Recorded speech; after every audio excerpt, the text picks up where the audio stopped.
Oi, gente, meu nome é Silviane Finegger e esse é o podcast Mancada Minha, um programa onde vocês vão ouvir histórias de mancadas, constrangimentos e outras situações difíceis.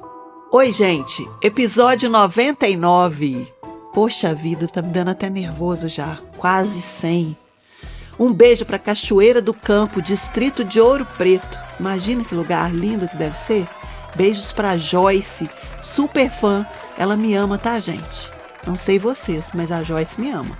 Beijos para a Tayana, que me mandou palavras que me deram uma alegria de estar fazendo esse podcast. Eu fiquei tão feliz, eu recebo tanto carinho. Beijo para todos os meus ouvintes que me ouvem com seus filhos. Não ligam de eu falar um palavrão aqui, outro ali. Titia pode, tá, crianças? Vocês não. Momento Tundum, que já virou uma tradição aqui que eu não me aguento. Eu adoro que vocês me indiquem séries. E vocês acertam sempre. Embora a maioria das vezes eu já até assisti, porque tem tanto a ver comigo, vocês já entraram tanto na minha cabeça, que às vezes vocês vão me indicar uma série e eu já assisti. Um beijo para Sarita, que me indicou Meu Nome é Agneta.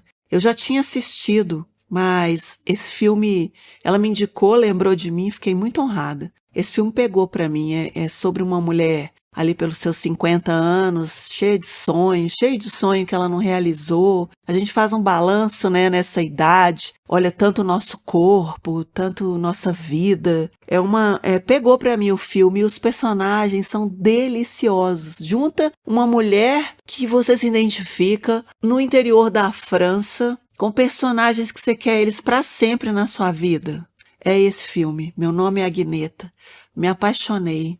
Lindo, lindo, lindo. Obrigada, Sarita, por ter lembrado de mim. Só que tem uns 10 dias que eu não assisto mais nada. Eu caí na besteira de começar a rever sessão de terapia, porque tá super hypado, só se fala nisso no Instagram, né?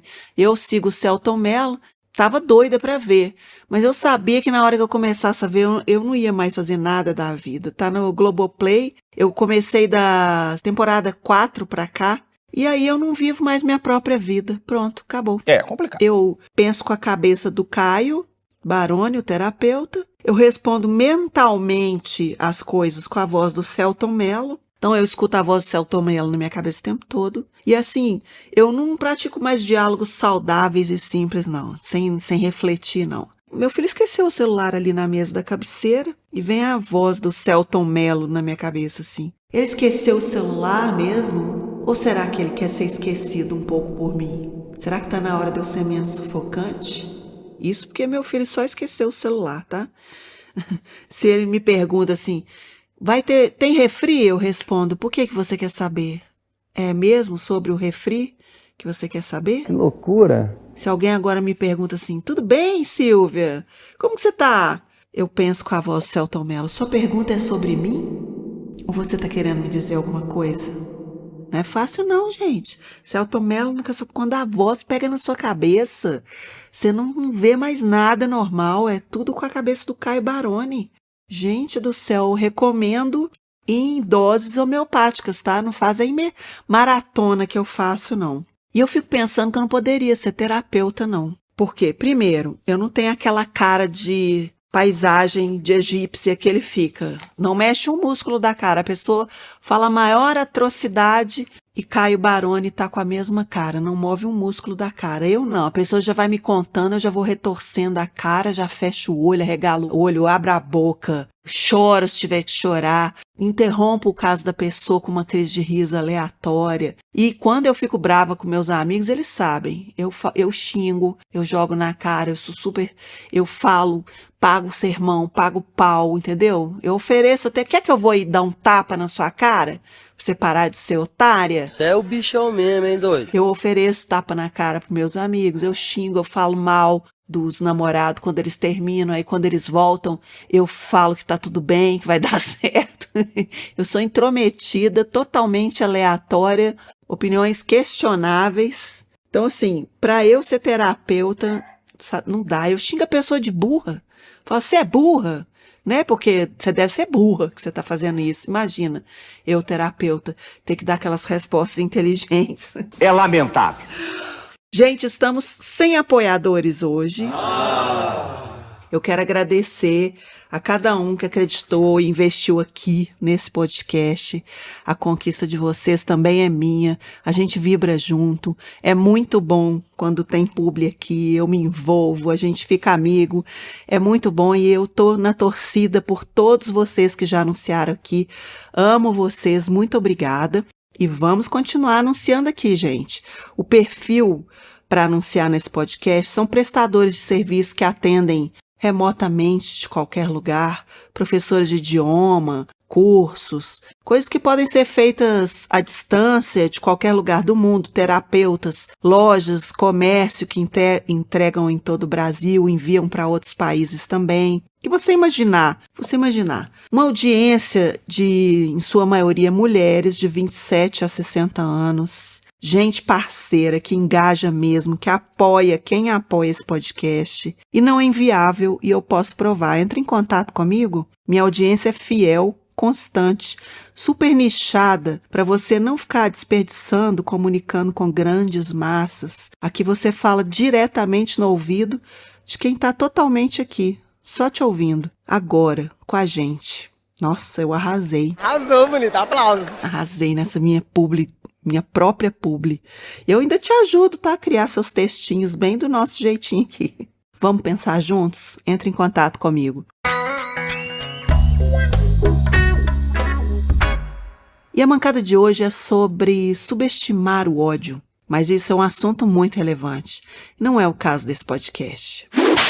O ano era 1993 e a Silvinha, jovem camponesa, já trabalhava na publicidade, estudava pouco, trabalhava muito. A verdade é essa, que eu me enrolei toda de tanto trabalhar. Então, ano de 1993, eu era tráfego de uma produtora, praticamente a mesma coisa que eu faço hoje. Por incrível que pareça, já fazia isso com 21 anos. Trabalhava na maior empresa na época do setor, consegui essa oportunidade e fiquei muito feliz. Lá foi um dos melhores lugares que eu já trabalhei na minha vida, nunca me diverti tanto.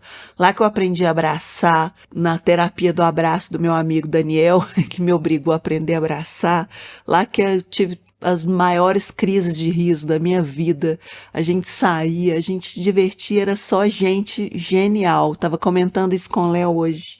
Que época deliciosa, que a gente prestigiava os shows de todos os amigos colaboradores, fosse do teatro, da música, a gente ia em tudo, o tempo todo, a vida fervia. Minha vida ainda não é nem um pouco serena e calma, tal qual uma senhora, mas na época era mais ainda, era um lugar delicioso de trabalhar. E a minha posição lá nesse trabalho era coordenar o trabalho de todo mundo. O trabalho que entrava, quando que tinha que sair, quem que ia fazer, qual que era o prazo.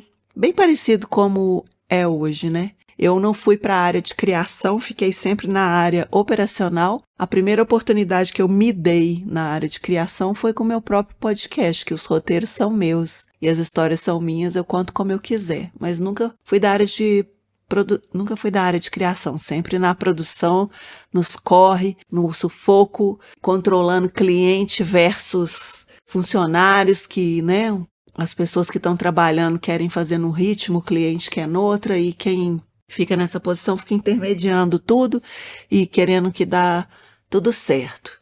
Numa dessas, a gente sempre conversava muito, era um clima muito engraçado, como eu já falei, super descontraído. A gente tinha liberdade para brincar, assim, era assim um limite até perigoso, de tanto que a gente brincava um com o outro, era deboche sem dó mesmo, nem perdão. Era muito engraçado e todo mundo entrava no ritmo.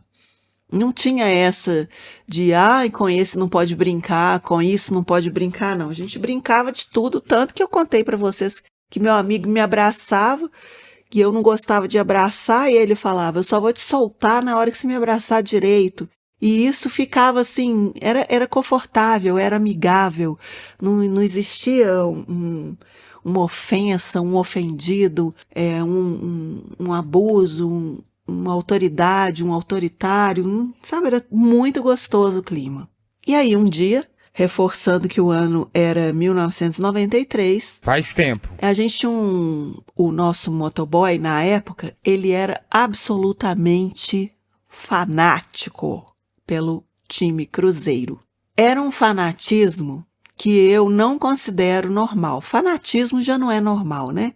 Uma coisa é você torcer por um time, o time ser o seu time do coração. Outra coisa é você trabalhar segunda-feira com as mãos enfaixadas, porque você roeu as unhas até sangrar, porque você deu socos na parede, porque você quase quebrou sua mão. Sabe o nível da pessoa que eu tô falando, do fanatismo? Hein? Era esse coleguinha. Então, assim, ele era talvez o único cara que não se podia falar tudo, mas mesmo assim, ele era super zoado, ele era super zoeira, super parceiro, muito legal o menino, e era até parente de gente lá dentro, e tudo certo, entendeu? Não era um excluído, um banido, nem nada, mas esse negocinho do Cruzeiro pegava pra ele. Era o único assunto espinhoso ali. Mas todo mundo era super zoeiro. Já entendi. Esse menino chega lá, uma segunda-feira, abre o jornal e tá estampado lá na capa do jornal. Nossa, na época do jornal físico. Ah, meu Deus do céu. Mas a minha audiência vai entender. Tá estampada a cara de Ronaldo Fenômeno. Então, Ronaldo tinha vindo para jogar no time Cruzeiro. Esse garoto em questão, ele estava assim, completamente alucinado. Vamos chamar ele de Fernando. O Fernando estava completamente insano com o fato do Ronaldo vir jogar no Cruzeiro. O Cruzeiro estava numa ótima fase e, como um bom fanático, se o Cruzeiro está bem, ele está bem. Ele contratou o Ronaldo, entendeu? É como se o Ronaldo fosse morar na beliche de cima do quarto dele. Tamanha felicidade, como se ele fosse receber 80% do salário do Ronaldo, fosse dar só uma comissão. O nível dele de felicidade estava esse. Aí eu, toda gatinha, toda não sei o quê, toda animada, jovem. O Fernando chega para mim, na frente de todos os funcionários, a gente estava tomando café, animadamente, como sempre, já tínhamos dado os nossos bons dias, nossos abraços longuíssimos, de profundo afeto e desejo, realmente que o dia de todo mundo fosse ótimo. Fernando chega assim, abre o jornal, dá 3 tapas no jornal assim na minha frente, com uma certa agressividade, e falou assim: Aqui, ó, Silvia, ó. Olha esse cara aqui. Imagina se ele te desse bola. Imagina se ele quisesse namorar com você.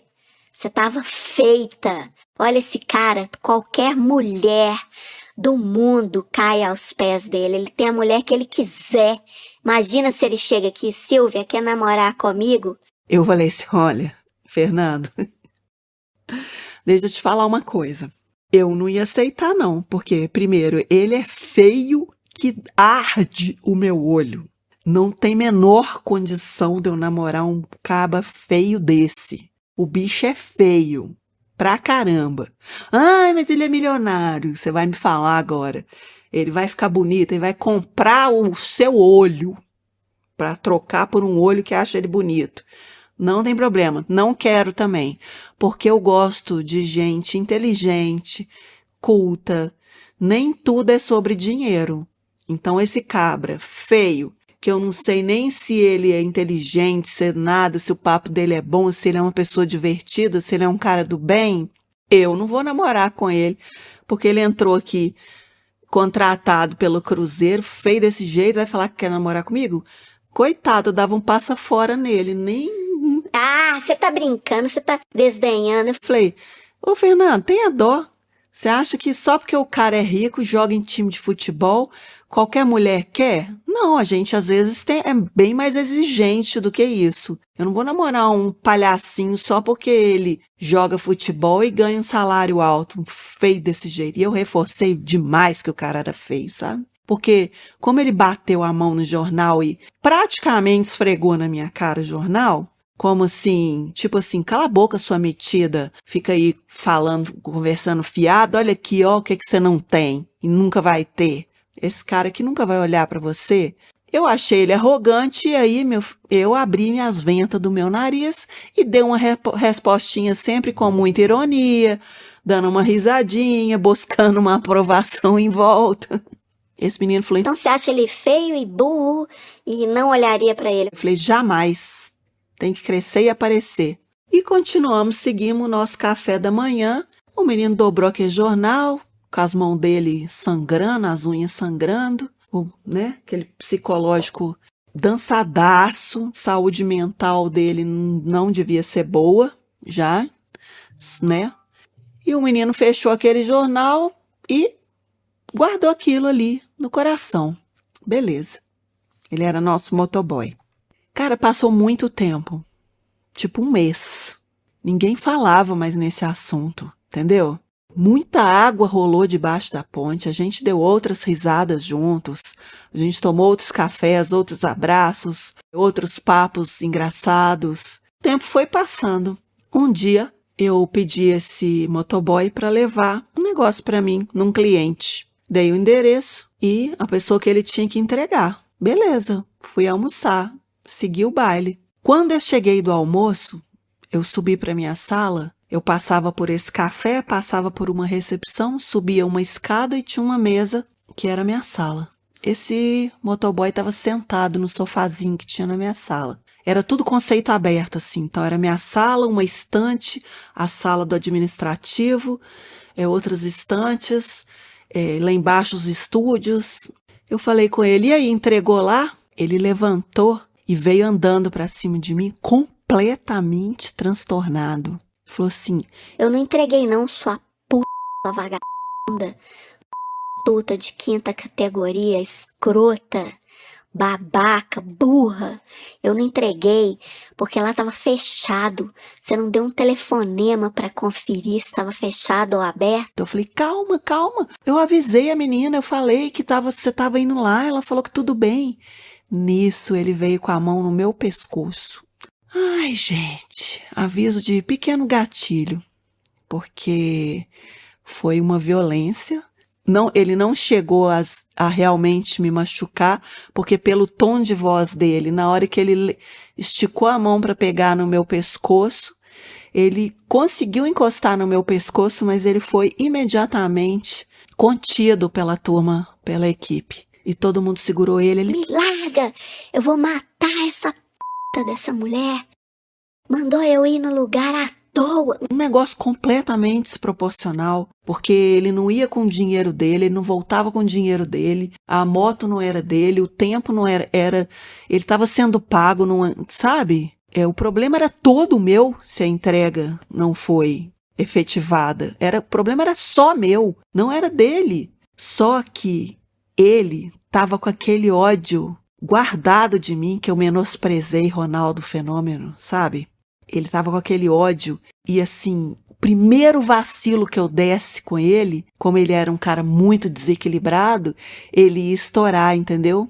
E aí ele foi contido, ele não parava de gritar comigo, ele não parava de espernear. E foi um sufoco.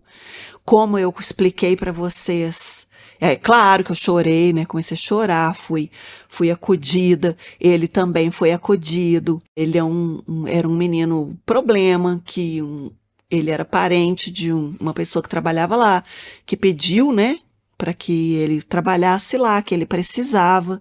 E ele era tratado com muito carinho, só que a gente não sabia assim, o grau, né, de braveza do menino e de traumas e sei lá o que, onde foi que eu acessei no cérebro dele que eu mexi no maior valor da vida dele, que era um jogador do Cruzeiro.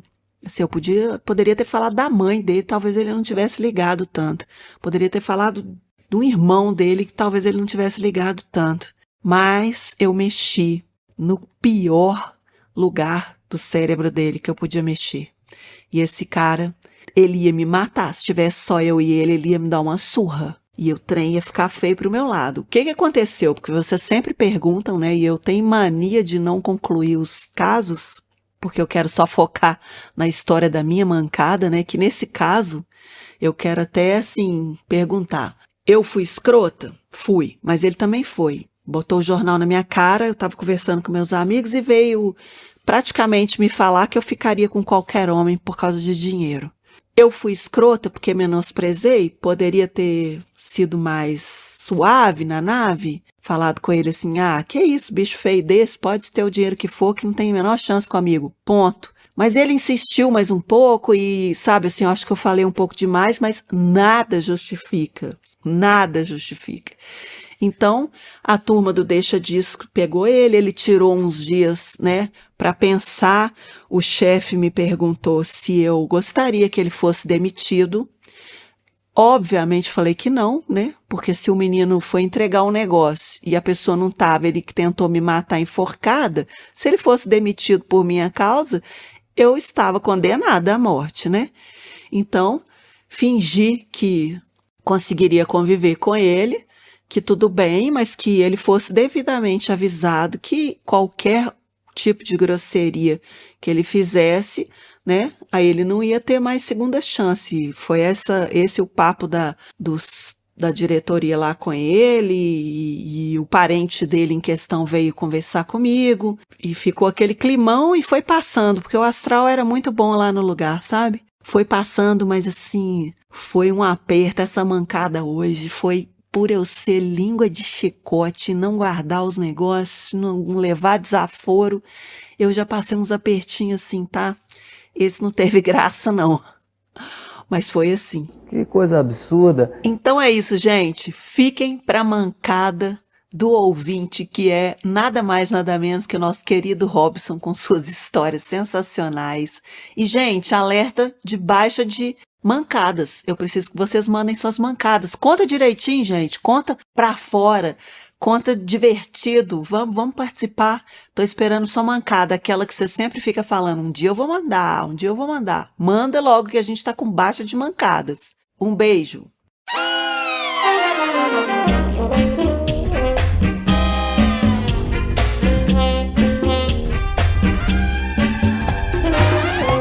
Oi Silvinha, oi Léo, como é que vocês estão? Tudo bem? Gente, faz tempo que eu não mando mancada, resolvi mandar uma hoje, que eu tava lembrando. Não foi uma mancada minha, mas foi uma mancada que eu estive presente e eu achei... Nossa, gente.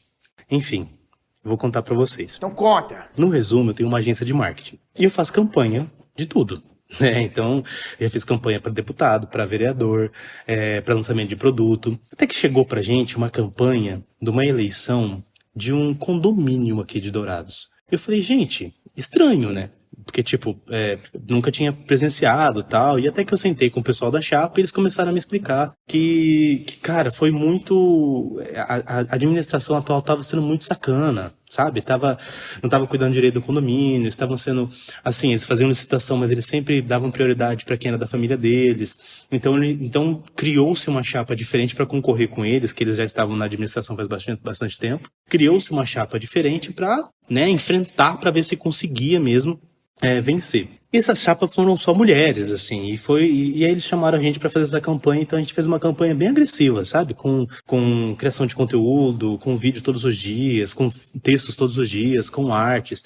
E aí começou a se tornar uma briga tão grande, assim, que eles até começaram a proibir a chapa dessas mulheres a frequentar algumas coisas, a falar com algumas pessoas, enfim, se tornou uma situação muito complexa, com ameaças e tudo mais. Tiveram advogados e se tornou-se uma situação muito complicada. Nesse condomínio, eu vou fazer uma conta simples. Nesse condomínio tinham 401 lotes. Guarda esse número. Como que funciona a votação? A votação, você precisa ter a maioria. Ponto. Se é 1 a mais, 10 a mais, 20 a mais, não importa. Você precisa ter a maioria. Essa candidata síndica ali, ela começou a ir atrás daquelas pessoas que tinham terreno, mas que não moravam lá e que não iam estar presentes no dia da votação. E ela conseguiu 60 autorizações, 60 declarações ali de que ela podia votar no lugar dessas pessoas.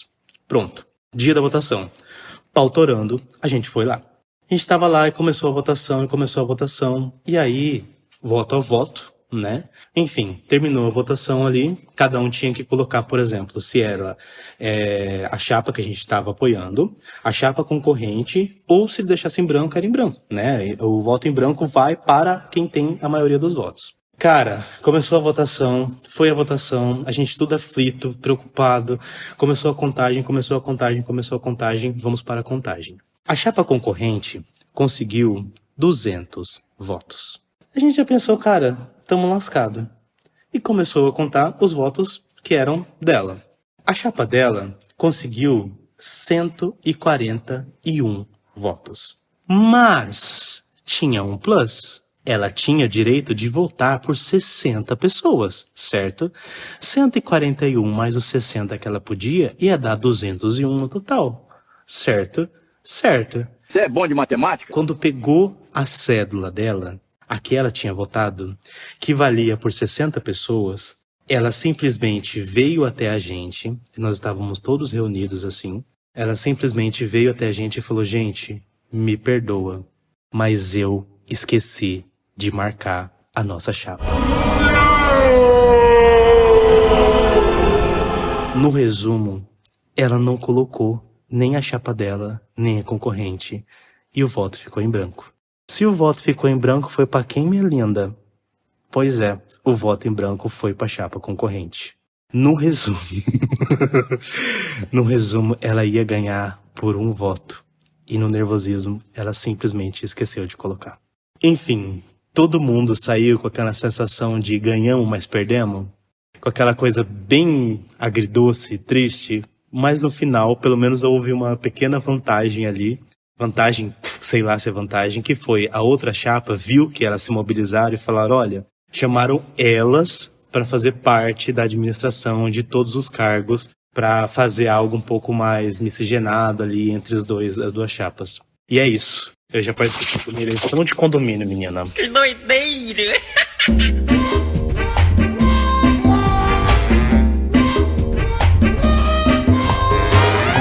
Então é isso, pessoal. Brigadão por ter ouvido mais esse. Sejam espontâneos, expansivos, carismáticos, alegres e principalmente bem comunicativos. Assim, a gente vai ter sempre mancada para contar. Porque quem não entrega tudo não leva nada, né? Me dá uma moral lá no Instagram. Segue o @mancadaminha. Não se esqueçam de seguir, curtir, compartilhar, ativar a notificação, comentar. Isso é muito importante. O roteiro é meu e a edição é do Léo Correia. E a dica do dia é que a sua mente funcione como uma religião. Pão, vinho e culpa. E é com essa que eu vou.